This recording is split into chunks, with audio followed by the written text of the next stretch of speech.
everybody, and welcome to Let's Have Words. I'm your host, Lara Samuels. This is the first episode of the show where we talk mostly about we talk about three things in particular, the three things that come together, and that would be the biodiversity crisis, the climate crisis, and pollution. These are, you can call them one thing, you call them the triple threat.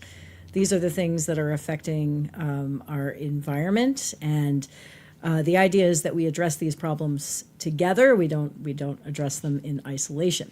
So the reason why Let's Have Words started was because I am particularly concerned about the biodiversity crisis, which I've always been a nature lover all of my life, and so just a few years ago, I really started to wake up to how bad the loss of nature has become. And when I had that epiphany, it really sort of broke my brain. And since then, I have been unable to think about anything else because nature to me is one of the most valuable things, if not the most valuable thing. And to watch it get slowly destroyed by human activity, to watch the sixth extinction unfold before my very eyes is a very scary thing to me. I'm also concerned about the climate. They're related, right? The climate, of course, the fact that we're warming the planet by burning fossil fuels. By the way, it's the position of the show that we are warming the planet and that we are doing so by burning fossil fuels. That is the position of the show, is also affecting nature and causing biodiversity loss. It's not the only cause, though. This is the important thing. When we think about biodiversity loss, we have to remember that climate isn't the only factor. We also, there's habitat destruction, pesticides, and, invasive species, other things that are leading to the decline. Most species are in decline. I know the most shocking statistic to me is that there's been an average 73% decline in wildlife populations in the last 50 years. So that is,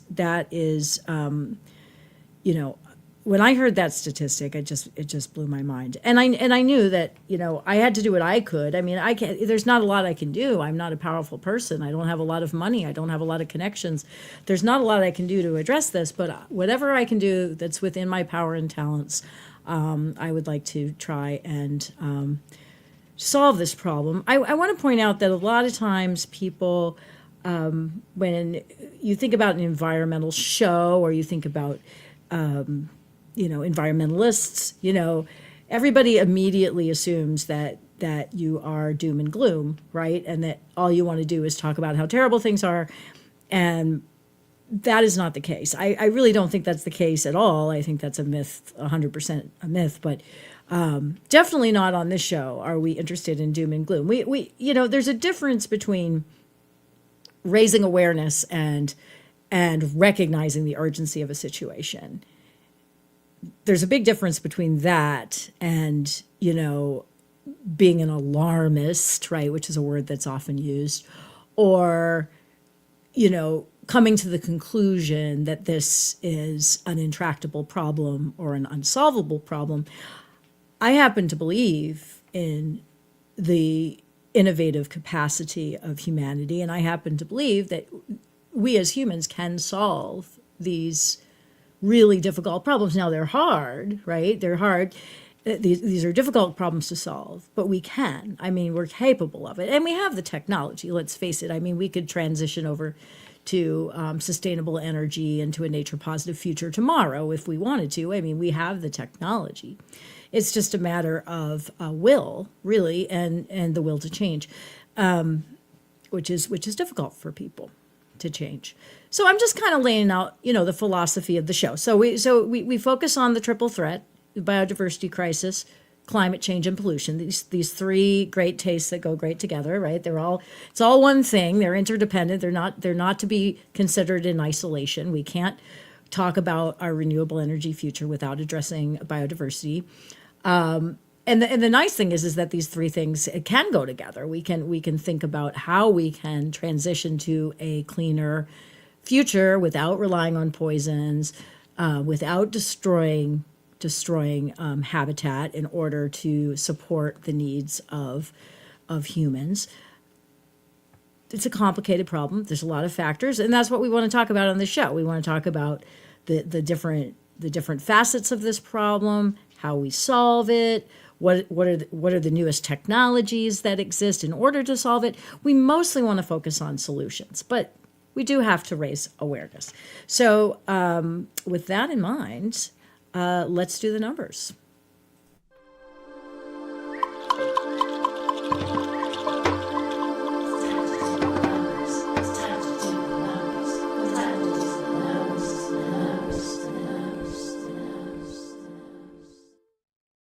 All right, so here are a few statistics for you. Nearly half of more than 70,000 animal species on Earth are in decline. Now, these are nearly half of more than. I want to make sure I get this right. We don't like to be inaccurate on this show.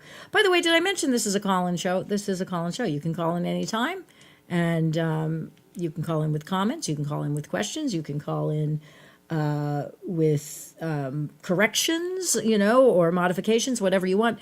But the one thing that you can't call in with is a bad attitude, okay? So we do want people on this show that can be civil, and we can have these discussions even if we disagree, right? So I do require that people that are calling in, there's nothing wrong with passion, there's nothing wrong with feeling strongly about something, but that doesn't necessarily mean that everything has to devolve into, disrespect and vitriol and name calling and all of that sort of thing. That is not what this show is about. This show is about calm discussion.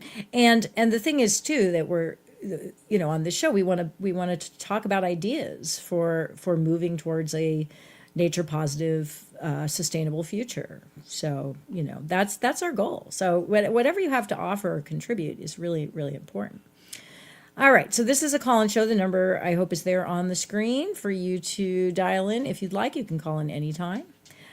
All right, so on Let's Do the Numbers, what we do is we do some numbers. We don't do the stock market, right? Because one of the problems, I think, that we face is that we focus so much on the economy and wealth and people making money and consumerism, and we don't focus on all the damage that's doing to the planet, the damage that's doing to nature, the damage that's doing to human health. And, that is what I think our economy should really, start to put at the center. And this is, I'm not the only person that thinks this, that, that we need to stop focusing so much on a consumer status, consumer output or product output or whatever, the GDP, right? We want to focus more on, having a healthy planet and having healthy people that live on a healthy planet, right? That should be our goal, right? And if people, and I'm not talking about supplanting the economy. I mean, people can still make a living, they can still make money, right? They just need to do so in a way that's sustainable and in a way that doesn't harm human health and the environment. So that's a new focus for the economy, right? So the reason I do Let's Do the Numbers is to it's a bit of a satire, right? Because because instead of focusing on the stock market, we're focusing on the decline that we're seeing in the environment, the quality of the environment, the decline in nature, right? And once again, doom and gloom, of course, because here we are raising awareness, right? So, in order to raise awareness, you gotta face facts. You gotta face what's happening, so you can fix it. If you can't face a problem, you can't fix a problem. By the way, this is a call-in show. Call in anytime. All right. Nearly half of more than 70,000 animal species are in decline.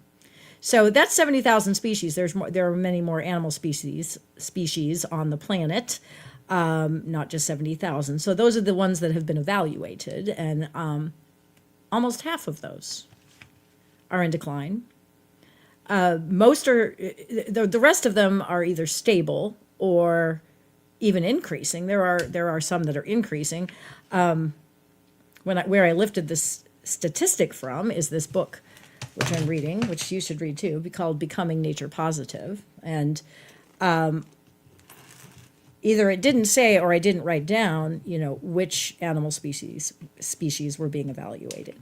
So I'm not sure if that includes insects or whatever, but it's just half of more than 70,000 animal species are in decline. And, the ones that are increasing, I wonder if that are the pest species, like, mice, which I love mice. I don't like to call them pests. By the way, I don't like to use the word pests.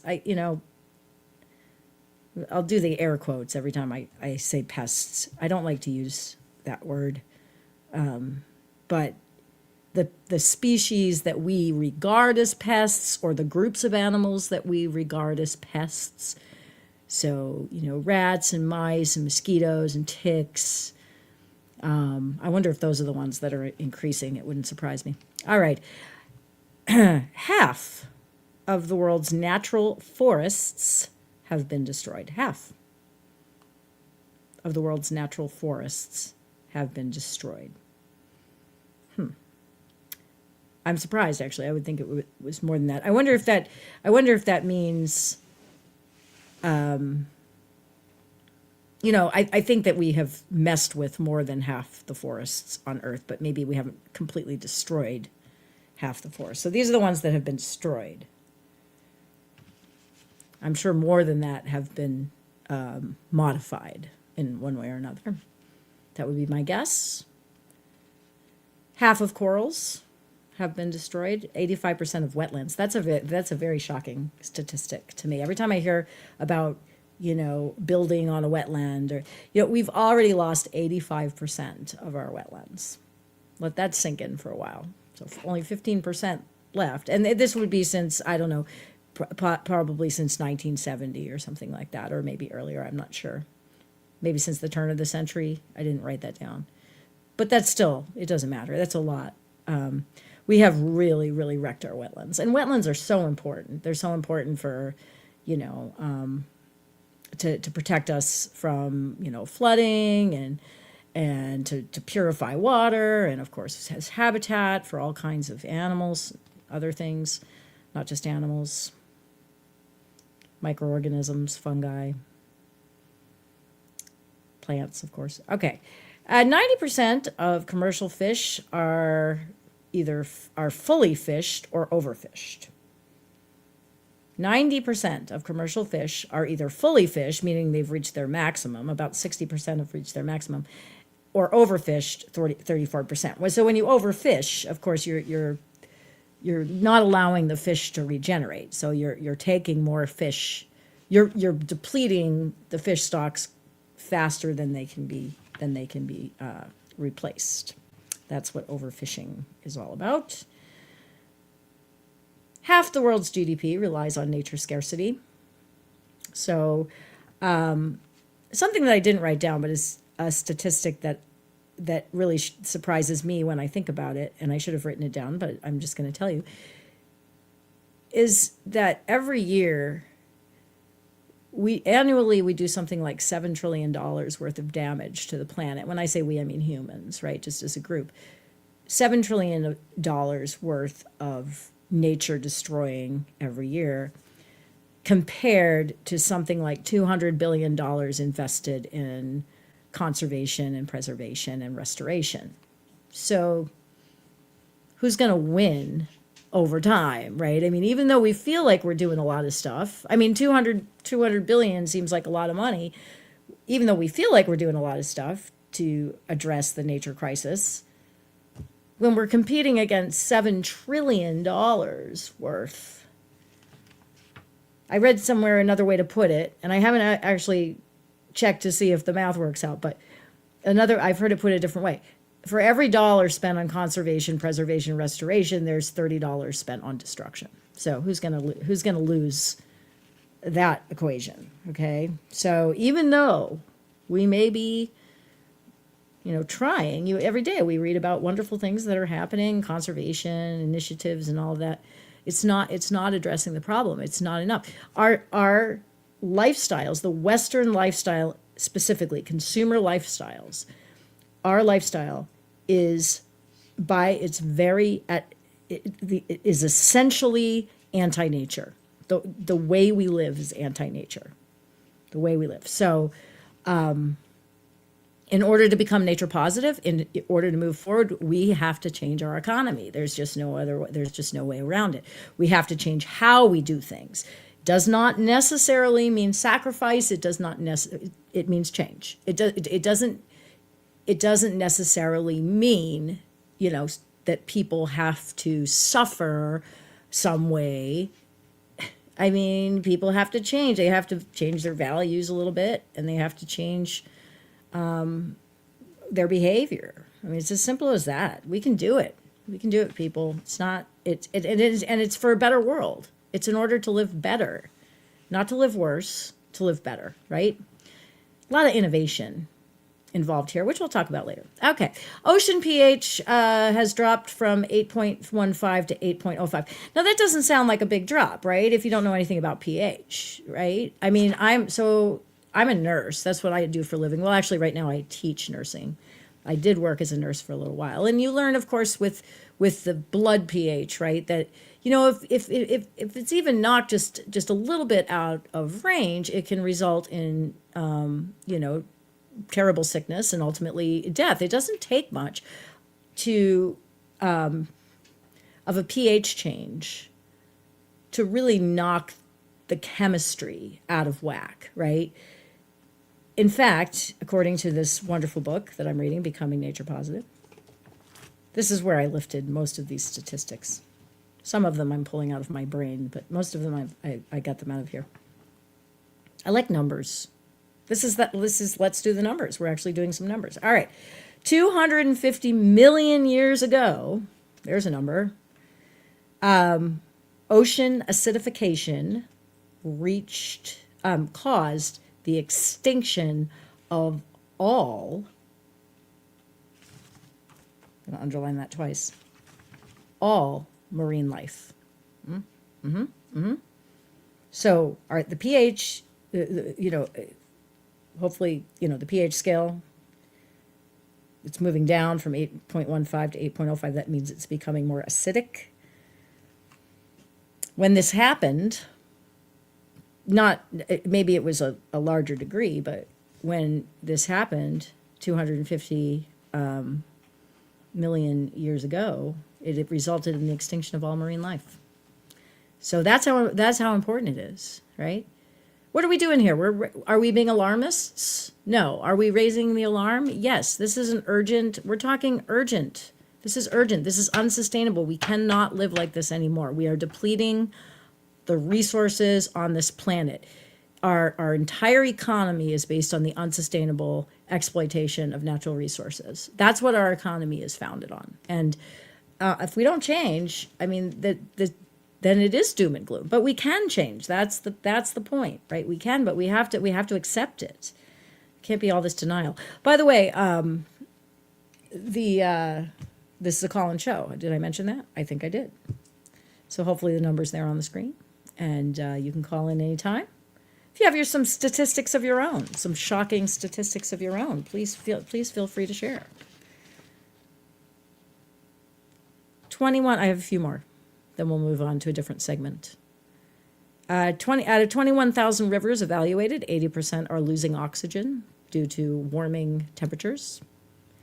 Because I guess warm water, oxygen doesn't dissolve as easily in warm water, so the warmer the water, the less oxygen, which is going to be a problem for the ecosystems, aquatic ecosystems in rivers. 52% of our soils are depleted.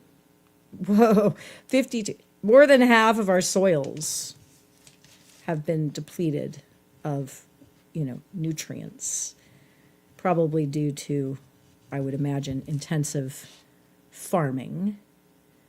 Speaking of farming, agriculture is responsible for 70% of biodiversity loss, 80% of deforestation, and 70% of and use 70% of fresh water. So altering how we grow food is really going to be a huge piece of changing how we live to become nature positive and clean and sustainable for the future. this is our only planet, you know. I know there's people that think, well, we can just trash this planet and move to another one. Well, I don't know. I don't know. Even if that were true, I don't know if it's a good idea to trash your planet anyway. That seems very wasteful. That would be like you bought a house and then you just trashed it and then went and bought another one. That's stupid, right? You want to take care of your stuff. You want to take care of your things, right? And we should take care of our planet. We shouldn't be dumping poisons into our planet all the time and destroying the beautiful, wonderful nature, the magical nature that's here, sharing the planet with us. By the way, it's another position of the show that nature, that the depletion of nature is not just a question of our own survival. It's also a social justice issue. I mean, the animals live here just like we do. We don't have any more right to be here than they do, and so we need to make room for them. That's it. We all share the planet. Our economy at this point operates on the principle that somehow human needs are more important than nature needs, and I personally don't think that's true. So you can call in and talk to me about it if you'd like. All right. So another way that you want to think about these ideas is that we're moving from, which I really like this concept, because it really helps me really think, imagine a better future, which is what this is all about. It's all about imagining a better future, having a vision for the future of this planet that's very different than the one that we have right now. And we have to start transitioning now. So this is why we're talking about it. That's why we're talking about trying to spread the word, trying to get people to think about these things now so that we can change now. Humans are very lethargic. We don't like to, we don't like to change. And, right, we don't like change. So it really takes a lot of convincing and persuasion to get people to do things differently. And you also, I think, have to convince people that there's something better on the other side, right? So I like this. We moved from dependence. So this was like pre-industrial society, depending on nature, right? Depending on nature for our survival, to independence, which is where we are now, which is where we've separated ourselves from nature and are busy destroying it. But where we have to go next, okay, because we're here. I mean, I wish we hadn't gone through this phase, but here we are, and we have to move towards interdependence, right? Where we recognize that we're part of nature, that we're interdependent, and we live in such a way that's in harmony with the natural world and isn't constantly destroying it. All right, so let's do the numbers. So the next segment is called What's on Lara's Mind?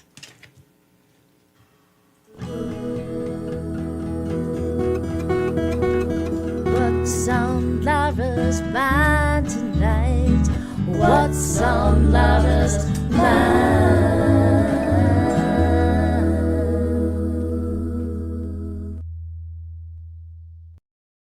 Yes, and what's on your mind? Because this is a call-in show, so if you'd like to call in and talk about some of these topics, we started out just sort of going through some of the statistics that I pulled out of this wonderful book that I'm reading called Becoming Nature Positive, and we talked about some shocking statistics.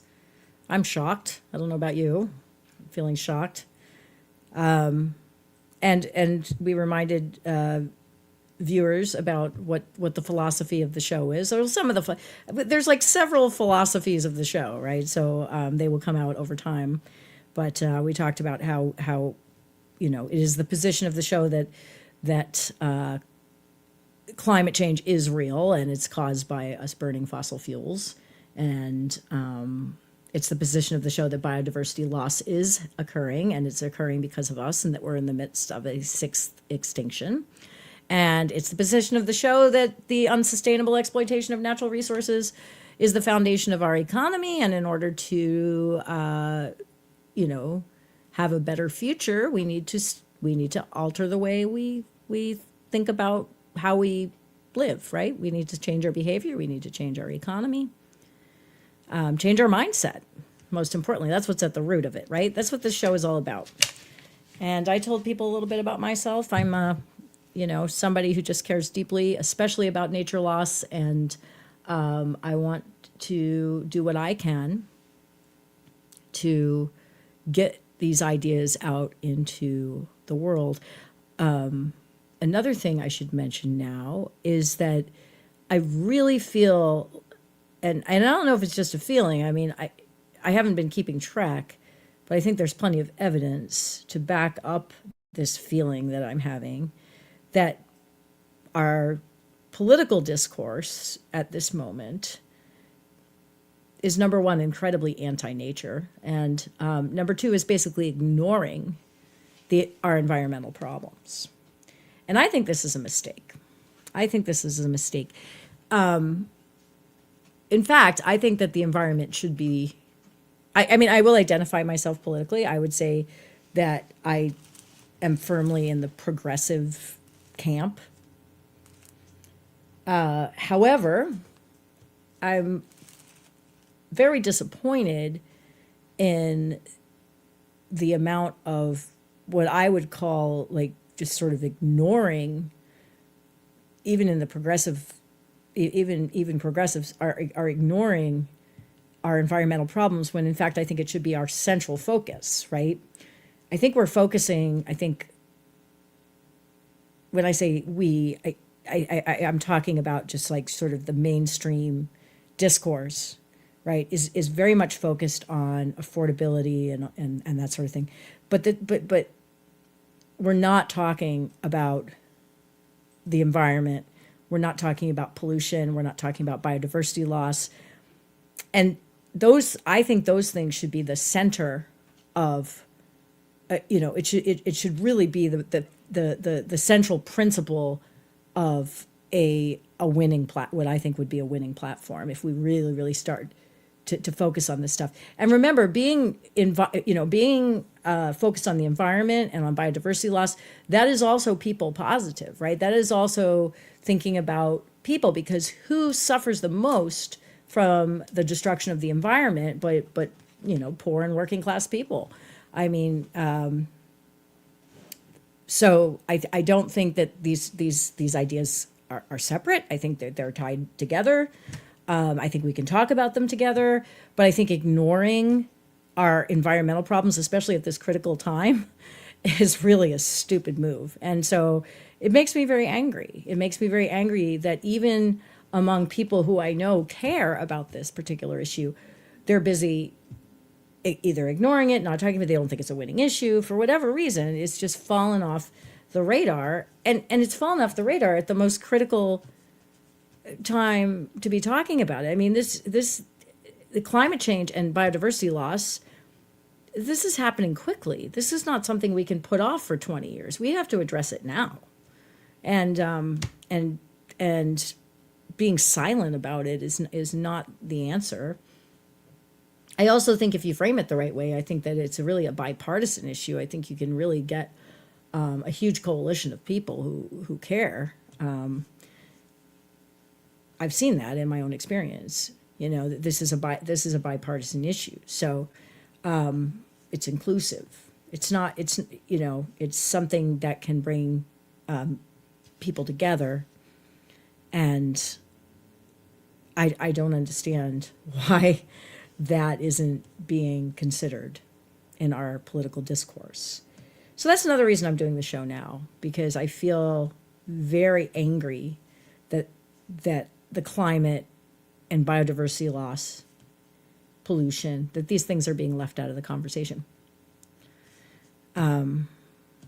So that's another reason why I'm doing the show now. All right. Well, anyway, this is a call-in show, and on this, you can call in with comments, you can call in with questions, you can call in, you can disagree with me as long as it's civil, right? We have no problem with passion. We have no problem with opposition, but we do have a problem with being uncivil. So that is not what this show is all about. We can disagree, and we can have conversations without insulting one another, and that's what adults do. So we only talk with adults on the show. No kids. All right. Let's see. Green energy. Oh, what did I want to talk about?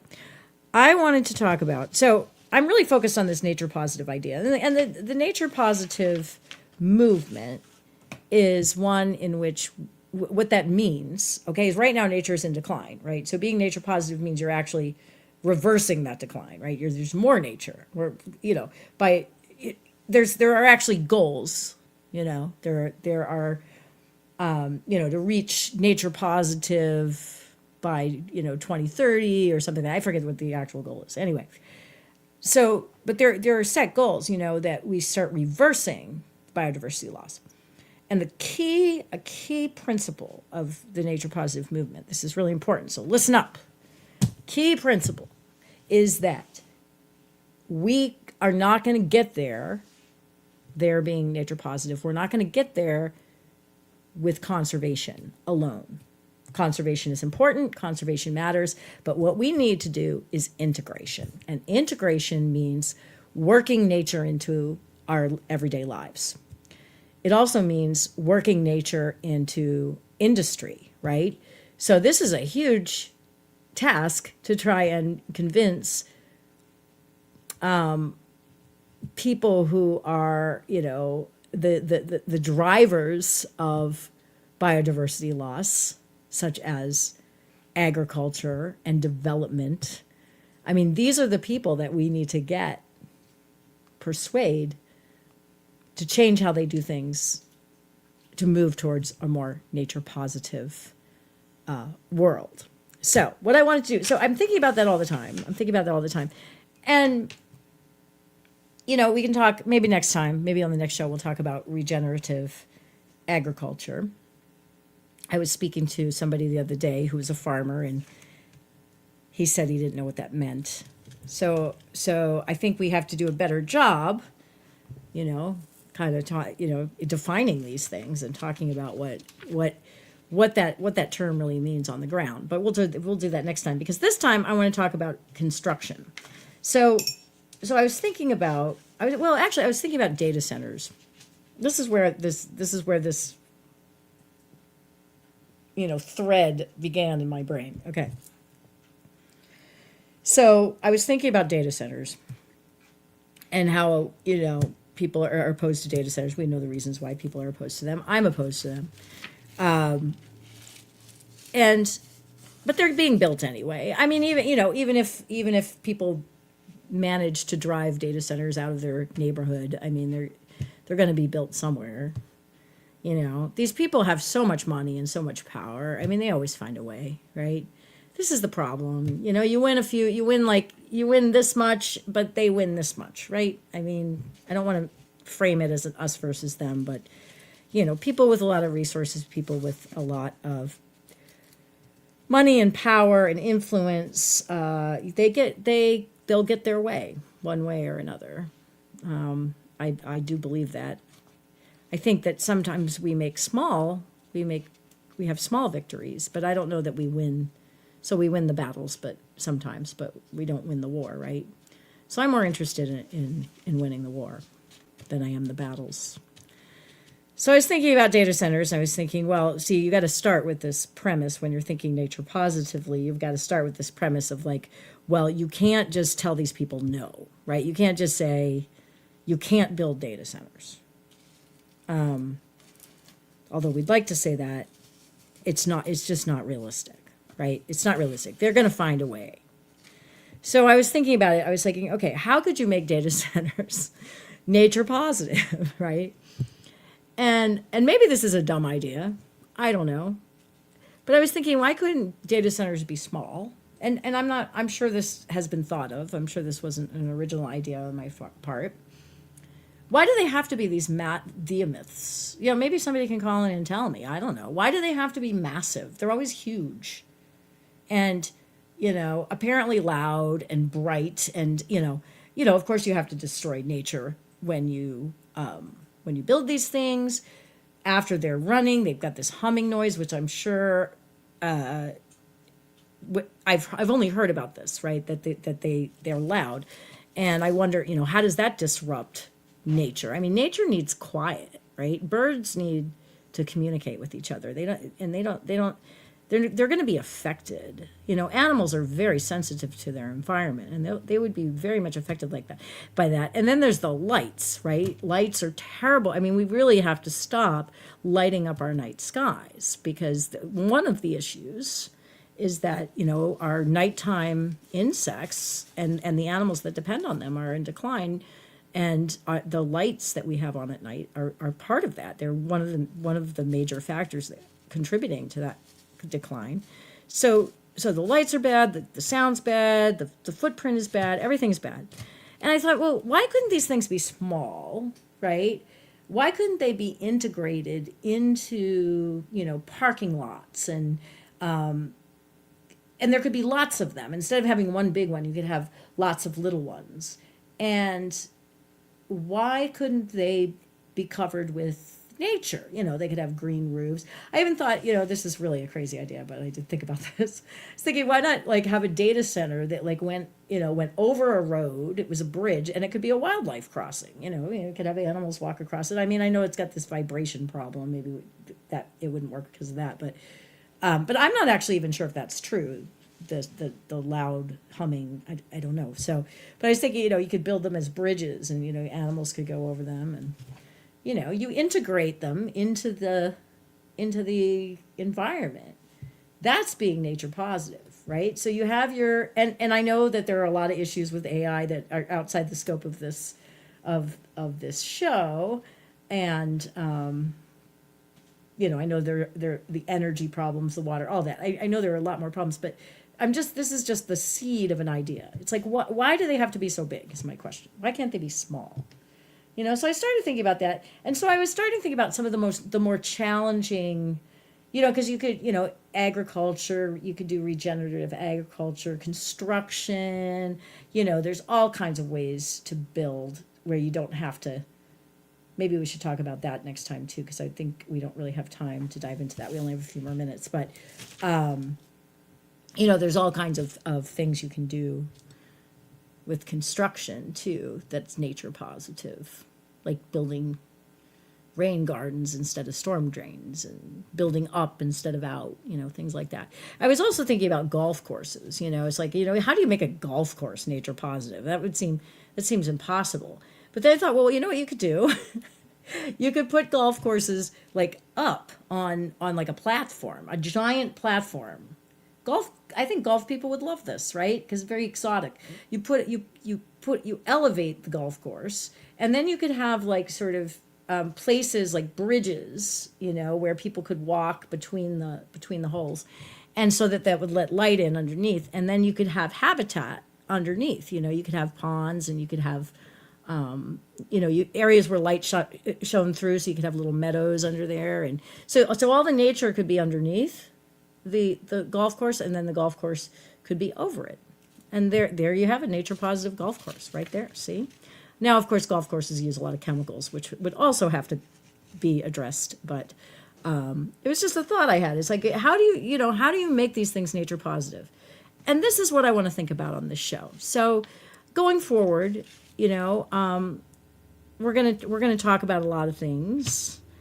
But one thing I'm really focused on is how do we move forward into a nature positive future? What are the things that we need to do? What are the steps we need to take?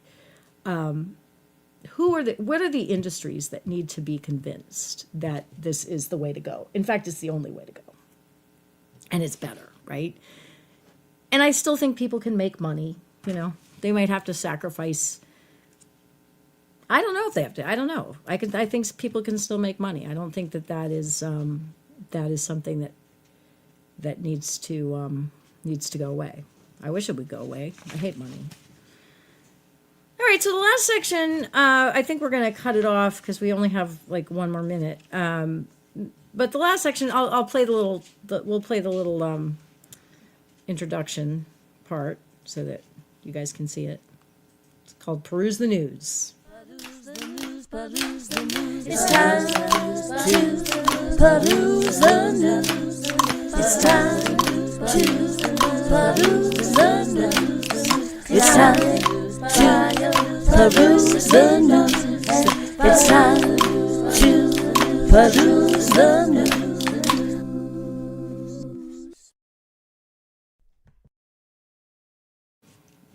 Is about just sort of like what are some of the things that people read about this week having to do with pollution, biodiversity loss, climate change.